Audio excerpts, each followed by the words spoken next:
Hey guys, it's Neil, the Barbarian Dad, and I wanted to come and show you a little bit of the garden. So if you remember from an earlier video that I did with my Zone 1 permaculture, where my start of it is, right? I'm just really starting on this property. This is the moved chicken coop, okay? So we actually had this chicken coop up in the middle of this garden space earlier this year. Not all the way in it, but halfway in it to where they could go scratch, poop, kind of do their thing. And actually up over here on this whole space, up over here behind me as well.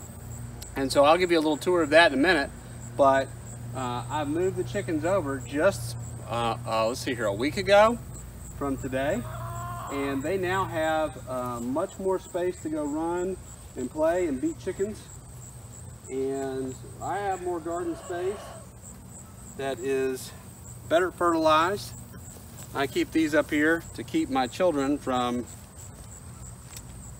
hopefully tracking through my garden too much, but that's what that is. So anyway, because I have a mobile chicken coop, I am able to let these chickens have a much bigger space to roam. And so now this is going to be the area that I leave them in for the winter.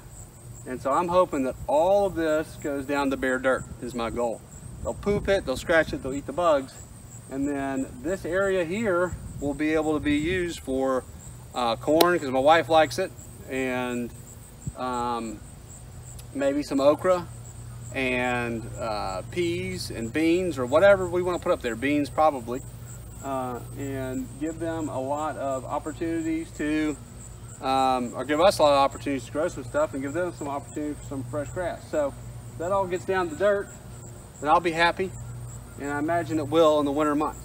So anyway, you can see I've got some bird netting up there in the background. Maybe you can, maybe you can't. I'll take you around from that. And it's just a little move from that chicken pen, and there we go. So let's come around and take you guys for a little tour of what we've done. So we've started to put up additional T-posts, as you can see, all the way around. And I mentioned on my property tour what I was doing with this. And so what I'm doing is I'm going to put some welded wire all the way around it, okay? And back over there in that area, I'm gonna put, oh, check it out, geese. Happens every night here in September. It's pretty ballin'. They've got a spot over across the way in a pasture they like to hang out, and so they just come over. So anyway, pretty cool. Oh, sounds like we have some stragglers back there somewhere. Anyway, so it's pretty cool. So anyway, back over that way, I'm gonna put a couple of 4x4s. I'm gonna put a gate back there big enough to get a tractor through, just in case I ever want to till in here. I want something big as far as gate wise go. I probably will never use it, okay? But if I do, and I want to, I'll be able to do so, or get my mower in or whatever, okay? That's what we're gonna do there. And then over here on this side, I'm gonna put in some 4x4s and put in a man-sized gate. So that's gonna be great, and that's what I'm gonna do. And I'm going to set up my solar system here, my PowerMac fence charger, which is completely solar, up on one of those posts, so that we'll be able to run a hot wire all the way around this. And so we will have Fort Chicken, and I will use this this electric netting unelectrified just to kind of channel the chickens on where I want them, right? And so I'd be able to put them, you know, over on just one little side of this if I want to. And I'll probably get turkeys in the spring as well. And so that way I can focus them in on one side of this and kind of move them around and paddock shift them through this. And when the corn gets big enough, you know, if they want to go run through the corn, I don't care. I'm not going to get to it. I'll just let them through there. And then this area will be summer garden, or if that area is good enough to be summer garden, that area will be summer garden, and they can come in and eat, you know, winter stuff. Down here, I've planted a crap ton of kale, and you can see some kale that's already growing. These are volunteers, and I just need to eat it. I just, for other reasons, I haven't been eating the kale that has been volunteering, but I have a ton of kale because I grew kale and I let it go to seed, and I came up with a ton of, guess what, seeds, because one plant literally produced all this, and I gave some seeds away. So pretty fantastic. I mean, I'll thin it out, but that's cool for me. I've got a couple of my eggplants left, pepper plant back there, a couple of these tomato plants. I don't know if any hornworms have come back around on them, probably, but it's gonna be what it is. I'm just kind of seeing what I'll get out of it. So if I see a hornworm, I'll pull it off, throw it to the chickens, and they love that. Strawberries are kind of dying a little bit back. You can see one still kind of growing down there. Pretty legit.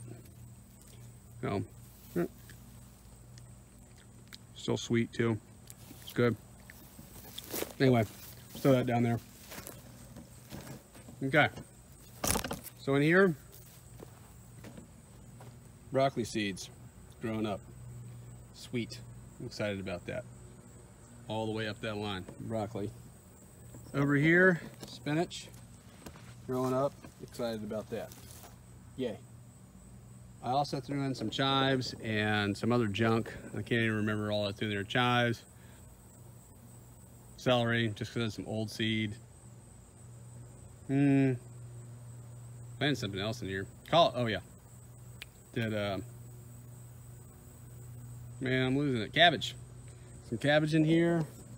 And then there's some volunteer seeds, probably from a squash that I had planted there earlier or something like that. But all in here is actually some more Swiss chard. I think I can get a good crop going and have something by December, or maybe earlier. So anyway, that's kind of where we're at there. These volunteers is pretty cool. Probably just those to chickens when we get up a little bit. Got some protection for the chickens in here. My boys have knocked down some of my bird netting, so that's not cool. So I'll have to fix that. But you know, they like coming in here. It's good for them. And the chickens enjoy running around in their big paddock, as you can see. Although they do not hit the Bermuda as hard as I wish they would, but it's what it is. I imagine it'll die here over the winter with constant chicken pressure. But I got, you know, my chickens a little bit of shade there from the sun, and kind of gives them an opportunity to enjoy life. That one gets beat up. It's kind of sad for her. She's doing better than she was when she got here. You see the other chickens over there, happy chickens. This is what produces orange yolks instead of those yellow yolks that you get in the store. They're able to go and eat things that they like, and they get our leftovers as well. So these chickens are fat and happy. And then we give them a little bit of commercial feed as well, but I mean, they probably don't eat as much of that as most birds, just because again, we feed them our leftovers and they like those better. And then they like to be out here and they like to eat grass and such. And you can see them out there doing it. So pretty great.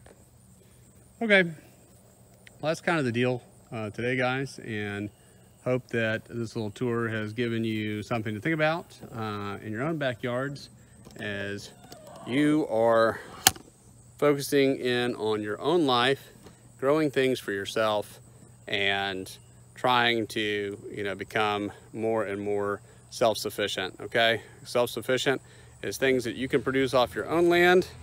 That means you can take care of yourself, and self-reliance is living off your supplies. So let's all try to be a little bit more self-sufficient by planning to have things growing and things living on our property.